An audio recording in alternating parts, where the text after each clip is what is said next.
દરેક ભારતીય ઘરોમાં એવો વણલખ્યો નિયમ છે કે તમારી થાળી તમારે જાતે જ ઉચકવાની. અને આપણા વડીલો દ્વારા એવી ચેતવણી પણ સાથે આપવામાં આવે કે જો તમે તમારી થાળી જાતે નહીં ઉચકો અને કોઈક બીજું તમારી થાળી ઉચકશે તો તમને એનું પાપ લાગશે. જો કે આ નિયમ દરેક સંસ્કૃતિમાં છે, પરંતુ આ હિન્દુ ઘરોમાં દરેક બાળક નાનપણથી સાંભળતા આવ્યા છે. તો આની પાછળ સત્ય શું છે?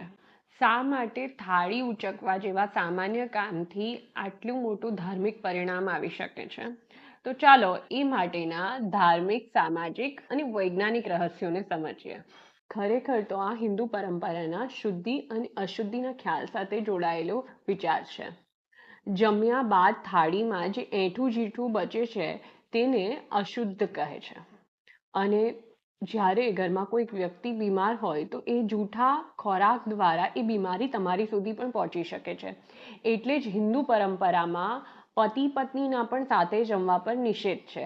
લગ્નના માંડવામાં જ્યારે તમે કંસાર જમો છો એ બાદ પતિ પત્નીનું પણ સાથે જમવું હિન્દુ સંસારમાં નિષેધ છે.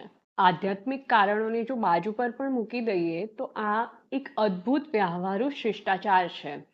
નાની ઉંમરથી બાળકોમાં એક જવાબદારીની ભાવના આવે તે માટે પણ આ પ્રથા લાગુ કરવામાં આવી હોઈ શકે. અને શ્રમની સમાનતા તે થાળી ઉઠવવા જેવું નાના કામથી જ કદાચ શરૂઆત થઈ શકે. હવે જો વૈજ્ઞાનિક તથ્ય સમજીએ તો તમારી થાળી પર ખોરાકના અવશેષો, તમારા મોંના બેક્ટેરિયા અને લાળ હોય છે.